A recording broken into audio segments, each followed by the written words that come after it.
In this video, we'll create these really cool Instagram reel backgrounds and we'll make them fully custom. Lately, I've been looking at a lot of reels and what I see is that a lot of people use the same backgrounds with the standard grid effect, for example. And that's cool, but how cool is it if you can create your own custom backgrounds and you can also change them a bit? Basically making sure that every background that you use is different from other people. And if you want to download this project file, everyone that is a member of the Social Creator Club can also just download it. To join this masterclass, the link is in the description. And let's jump into it. So for the first gradient, just create a new composition. Social media portrait HD is a good one. You can also do it in 4K, but this is fine for now. Now, first we're just gonna create a new shape layer. So we can just create a new shape layer here, and then we can create shapes with the ellipse tool. And the color doesn't matter because we can change the color later on. What you're now gonna do while holding shift is just create a couple circles, and it doesn't matter which size. You can also try out different patterns, different shapes. Maybe try out squares or triangles and see what that looks like. So something like this. Now when you're done, select a couple of layers that you want to change and just change the color of basically to a certain color. So in this example, I'm just gonna see what it looks like with some maybe bluish tones. So select a couple more. We're gonna select some others. You can also just hold shift and then selecting them in the viewer. That's also easier. And then change the fill again. Maybe this to a more dark color, and then we're just gonna select the last ones, and maybe I'm gonna make these a bit more purple, something like this. Now I'm gonna add a couple effects, and the first one is the directional blur, so directional blur, and the second one is the CC scale wipe. So let's just duplicate the scale wipe, and then we're gonna stretch it. So you're gonna stretch it basically really far like this, and this is already quite a cool effect. What we can do is just move this out, so the direction you can change that basically. So for example, something like this, and then we're gonna stretch the other side. We're just gonna stretch it again, but then we're gonna change the direction in the opposite direction. So basically it's stretched both ways. So we basically have our full canvas filled. So you have this really cool effect. You can even change this effect by moving this around, moving the shapes around, and then you can add basically the directional blur that we've added before. We're just gonna increase that by a lot so it fades into each other, and you can also change the direction to basically have this really cool effect like you're seeing here. Yeah, I really like this. It's almost like it's almost like a sort of like a light shadow. Now one thing I do want to add is that the background is really dark now, so it doesn't really blend into it. So we can even now add a new solid, and then of course maybe change it to a color that we already have, and then we're just gonna move it below it, and that will blend it a bit. What we can also do is add another blur to it, so a Gaussian blur on top of everything to even blend it more. So if you do this, then increase it really high. As you can see, it will really fill the screen. I'm not sure if I like this dark gray color yet. Maybe I'm gonna adjust that a bit to maybe some darker blue. Let's see. You can easily just turn the effects off with the effects button and turn the lower, the background layer off. So we can easily select the ones that we want to change. And again, I don't really like these colors, so maybe I'm just gonna make them dark blue. And let's see, let's turn the effects on again and the background layer. And I like this a lot. What I'm also gonna do is press S for scale to make sure that the full frame is being utilized, because you're seeing quite a harsh edge here. So let's just scale it up a bit, and you can hold Command or Control on Windows to have more control over it. And this is really cool. I really like this. It's almost like an aura effect. And now I'm gonna animate it. And you can easily animate it by changing the direction. The only thing you need to make sure that as long as you're turning it, you're seeing this harsh edge pop up again. So let's say we set it to 0, then scale it up again to make sure that your full frame is being utilized. Basically, you need to make sure that the circles are almost hitting the edge. And if we now rotate it, it shouldn't show a hard edge anymore. And now we can animate this or by just keyframing it, or holding Alt and clicking on the stopwatch. And then we can type in an expression. For example, we can do time times 5. And what this will do is basically take the time and multiplying that by 5, meaning that it will rotate during the whole sequence. And if you now play this, you'll see that there's some really subtle movement.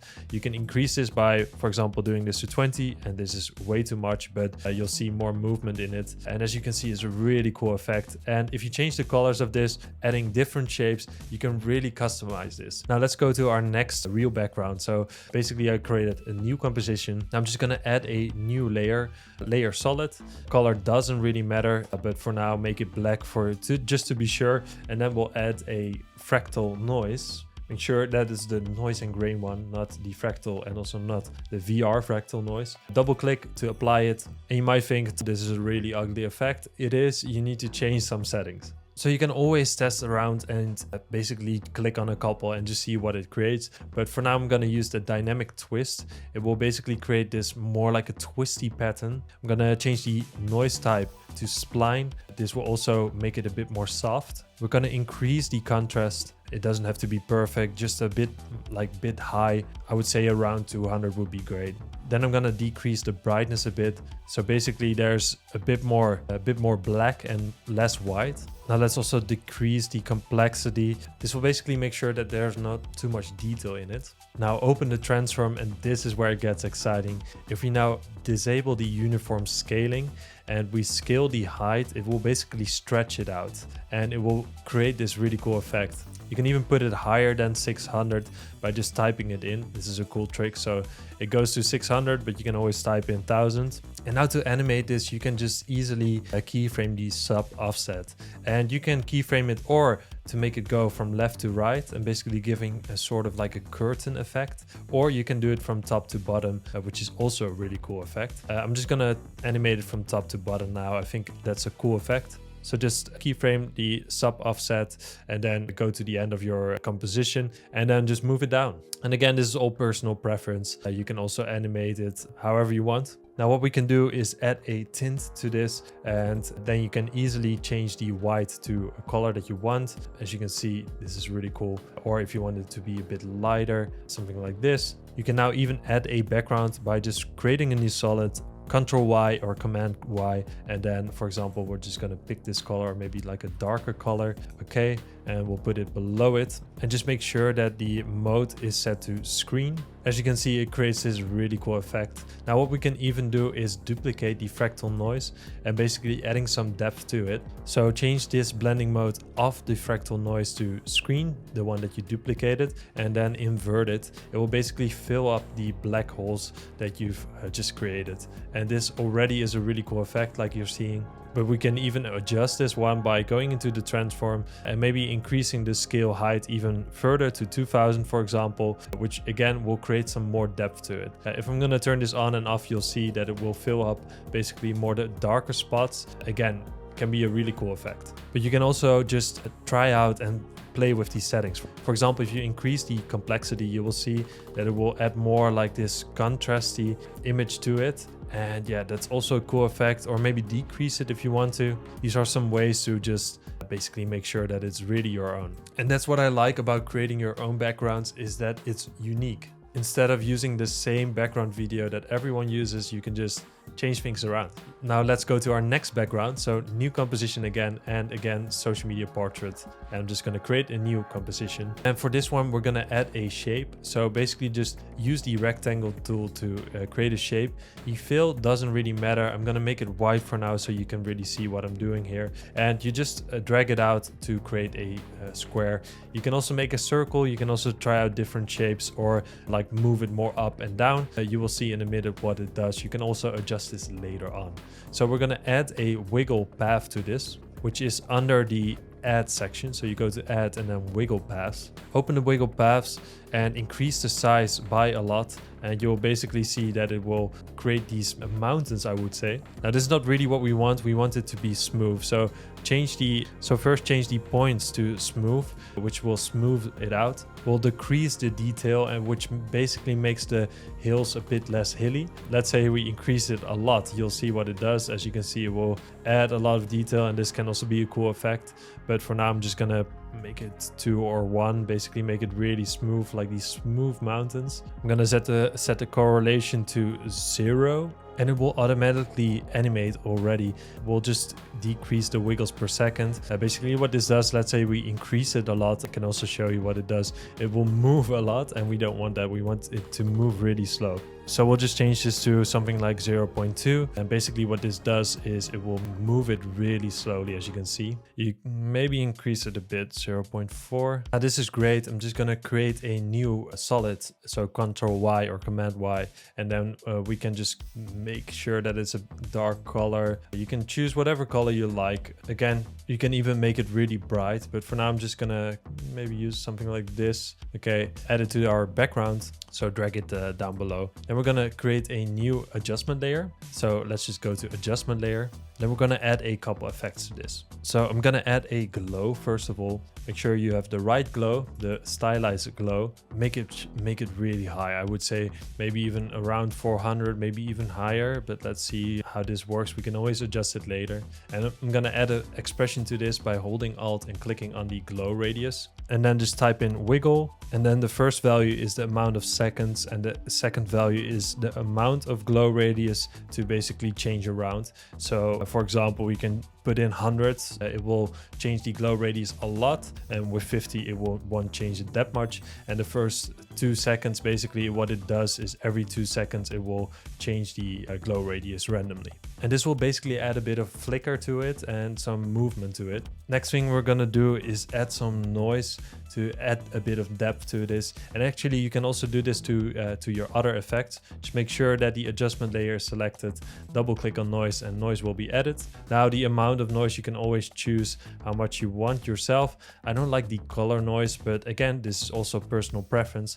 So you can always disable the color noise and it will give this cool effect already. Just make sure that your quality is also set to full so you can really see what it's doing. And I like it to not be too high, so maybe around 20%. And you see this in a lot of Instagram reels anyway, to have a bit of depth to this. Now next effect we're gonna add is posterize, and not posterize time, which we use a lot, but posterize normal. And what this basically does is it will decrease the amount of colors. So if it's really low, then it will basically make it really harsh. As you can see, we do want some colors, but not too much. So let's maybe put this on 7 or 6. And it will all make sense if we're going to change the colors later on. And the last thing we'll do is add a brightness and contrast to basically make it more flicker and also animate it a bit. So what we can do is simply just set it to maybe -3 or 4. It doesn't have to be much. Then hold Alt, click on the brightness, and then again wiggle, and then again we'll just do 2 seconds for now. That's basically like a slow wiggle, and then not too much, maybe 30, and this will make it flicker.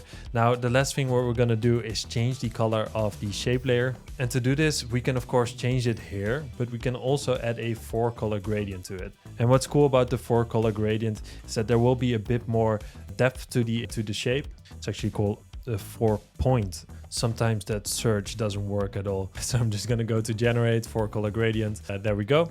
Now we can keep it like this, but I don't really like the color. So I'm just gonna adjust this a bit. You can also use the color drop tool to make sure that the other points are the same. This is quite cool. And then the last thing, now that we're in the shape layer anyway, is we add a Gaussian blur to this. So we go to Effect, Blur, Gaussian blur, and then what we can do is just blur it out, see what it does. And this needs to be really high. As you can see, it will basically make this really harsh line fade out, so maybe 400 or something. And again, this needs to be really high. Maybe I'm even gonna increase it to 600. And let's play it now for a second, and as you can see, it gives this really cool effect. Now if we move through it, you can see that you'll see this line, and it's important to turn off repeat edge pixels in your Gaussian blur. This will basically make sure that that line won't be visible. And if we now play it through, you can see this really cool aura moving around with this cool gradient on it. I might even change the dark orange color to something else, like maybe a darker blue. You do this by just holding Command or Control Shift Y, so you can change the solid settings.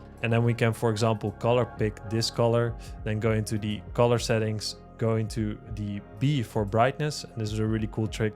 You can just keep the same color, but decrease the brightness to something really low. Maybe something around this, press OK, and we have a really cool effect. And then you get backgrounds like this, and as you can see, you can customize it however you like. Of course, don't forget to join my masterclass, link in the description. Let me know what you want to see next in the comments down below. And of course, I want to thank everyone for supporting this channel. It has been crazy, and I'm so excited for the future. I will keep bringing these tutorials because I love creating them. Don't forget to subscribe, and then I'll see you next time. Bye.